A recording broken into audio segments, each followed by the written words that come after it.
What will people say about you at your funeral? Will they talk about how much money you made, the car you drove, how big your house was? Or will they share loving memories about how you impacted their lives? Warren Buffett said, "I measure success by how many people love me." How do you measure success? Have you ever really stopped to think about it?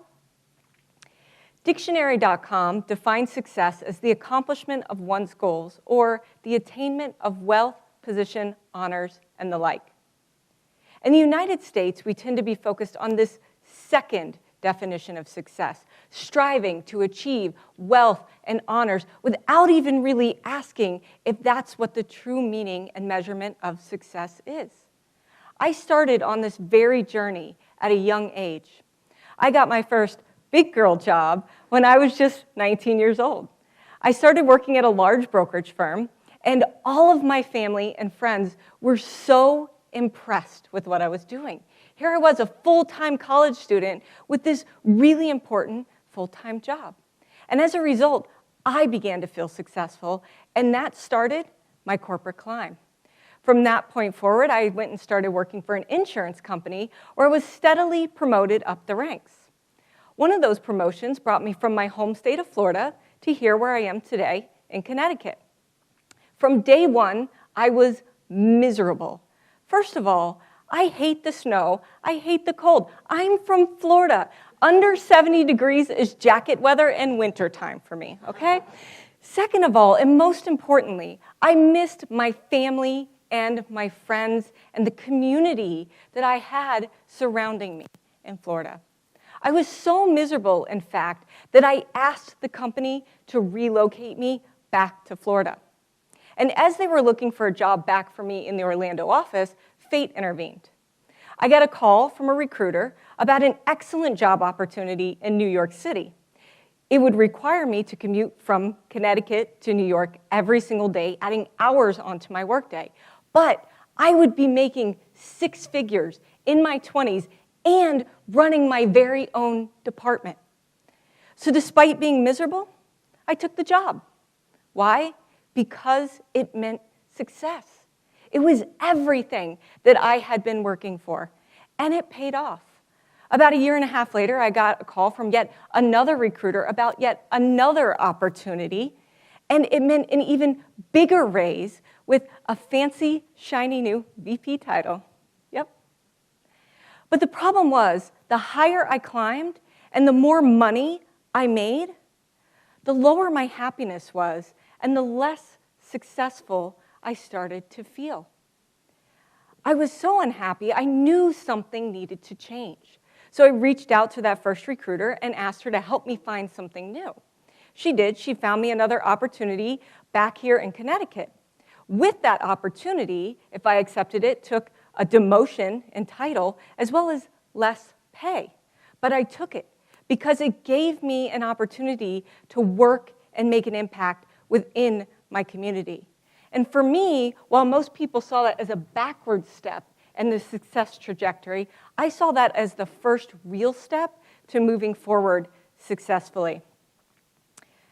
A couple years after that, I did something that most people would think is even crazier. I quit that job to go and chase a dream that I'd always had. Ever since I was a little girl, I wanted to write and publish a book. I wanted to be an author. And so I quit my job, and I went and I did it. And at the same time, I became an entrepreneur. I started a business. Ever since then, my entrepreneurial journey has been a really windy one, and I've changed and pivoted several times. And right now, the business that I'm running and have been for the last couple of years sunk all of our savings into it. And I'm not making six figures. Heck, I'm not even making 2 figures right now. But I feel more successful and much more happy than I ever did. Why? Why should I feel more successful not making any money? Isn't money one of the primary factors of success, the way in which we measure it? And isn't money supposed to make us happy? Psychologists have found a clear connection between happiness and money, but it's not what you might think. Yes, happier people make more money, but it's not the money that drives the happiness. It's actually the happiness that leads to higher levels of income. And that's not to say that money can't buy some level of happiness. Daniel Gilbert, who is a leading expert on happiness and a Harvard professor, he's published and talked about this a lot, shows that there is a significant and dramatic difference in happiness between someone who makes $10,000 a year and $50,000 a year. The reason he gives for this is because when money buys us out of homelessness, when it pulls us out of poverty, when it puts a roof over our head and food in our stomach, it makes a big difference in our life satisfaction and overall happiness. However, the difference between someone who makes $100,000 and $5 million a year is not all that dramatic when looking at happiness. Whenever I share this statistic with people, they say, that can't possibly be true. I'd be so much happier making millions of dollars than $100,000. But the research just doesn't back that up. Sure, the happiness goes up a little, but not a lot. And there's several reasons for this. A couple of those reasons are, for one, that we're always striving to attain more. We always need to hit that next level. If we're at 100,000, we think, if I get to 200,000, I'll be happy. Then we hit 200 and it becomes 500. And then it becomes 1,000,000. And it's never enough. And then as humans, we also have this propensity to compare ourselves to others. The problem with that is there will always be someone richer than you, with a bigger house than you, with a nicer car than you, and it will never be enough. In the World Happiness Report in 2012, they summed this up pretty well. They said that while having more money may make us somewhat happier, the quest for more may actually make us less happy. Bill Gates, who I think we can all agree is quite a successful person and one of the wealthiest people alive, says, I can understand wanting to have $1 million. There's a certain freedom, meaningful freedom that comes with that. But once you get much beyond that, I have to say, it's the same hamburger. And then, of course, there's those evil marketers, as my husband loves to call them, who tell us that when we're successful, we need to buy more to show that success. We need fancy cars and watches. We need designer clothes. It means we're successful. And they also try to tell us that buying things will make us happy. The problem with that is it's not really true either, only to a certain extent. Again, people at a lower income level, when they purchase things, especially when those things have some kind of practical use associated with them, they do gain a longer lasting level of satisfaction and happiness from that purchase. But people of greater means, when they purchase things, have a very fleeting level of happiness with that. So what does bring them happiness? Where does that happiness come from? Experiences. And it doesn't have to be this big, grand vacation to create an experience. It can be something as simple as listening to your favorite music or even doing your taxes. Yes, because it brings you a greater level of satisfaction and, in the long run, more happiness. Well, what does happiness have to do with success? I thought we were talking about success. Everything. A lot, actually. Just as with income, happiness precedes success, not the other way around. Happier people tend to be more successful in multiple factors within their life. This includes their marriage and friendships, their income levels, their performance at work improves, as well as their health. So if money doesn't make us happy, but happiness is a key to success, then what does make us happy? Well, there's a lot of people that study happiness out there, and they've created this happiness pie that tells us that about 50% of our happiness levels are predetermined by our genetics. It's our happiness set point, right? Then about 10% of our happiness comes from our circumstances, which happen to be those things we currently measure success by, our income and our status and things along those lines.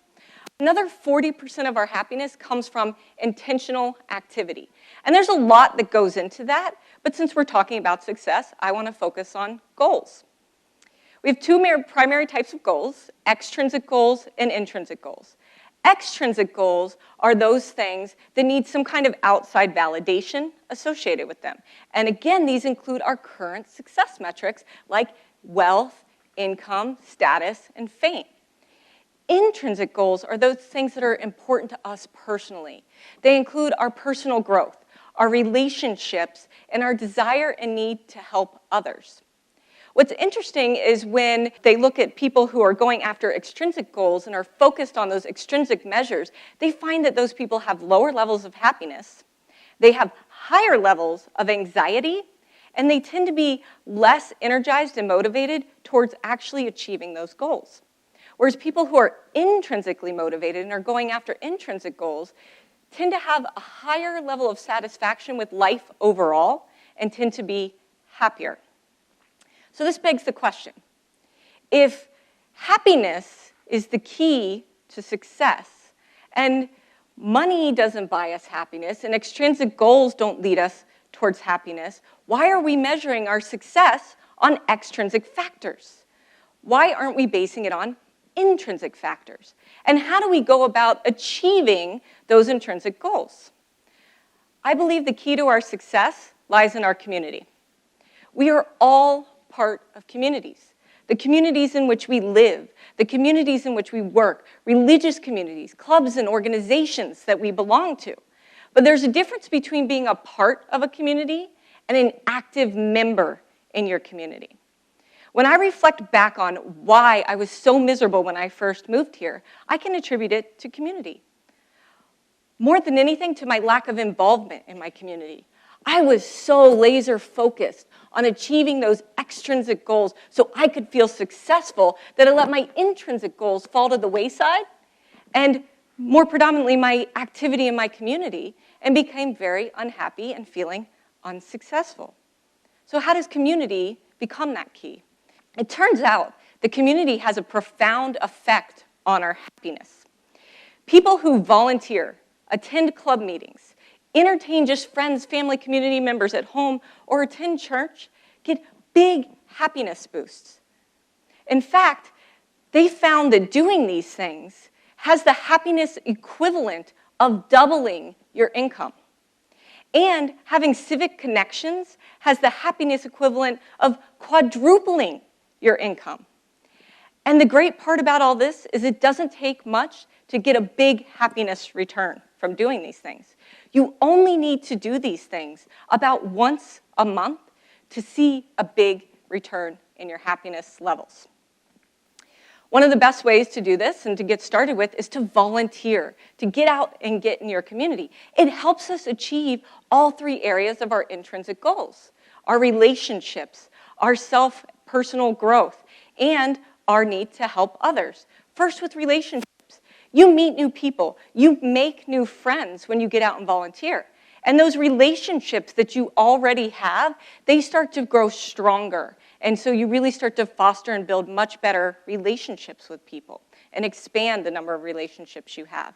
As far as personal growth, you can learn all kinds of new and interesting things. When I volunteered with Habitat for Humanity back in Florida, I learned construction skills and valuable teamwork skills. When I volunteered to teach Bible school, I learned lesson planning and child care skills.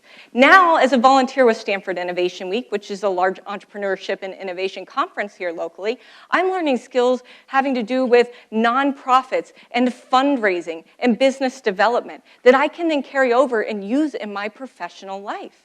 And so as you're building these relationships and learning these new skills, you're raising your social capital, which can then help you in your professional life. It could lead to that new job that you've been wanting, that promotion at work that you've been looking for, or even help you land some kind of important community role that you've wanted to have. And then on top of it, volunteering, of course, gives us a great opportunity to help others, whether it's tutoring or feeding the homeless, or volunteering at some kind of community event. There's all kinds of opportunities to give back and help others. And an interesting thing starts to happen when we do this. Our perspective starts to shift. So we're no longer focusing on what we don't have and focusing on getting more and attaining more and making more.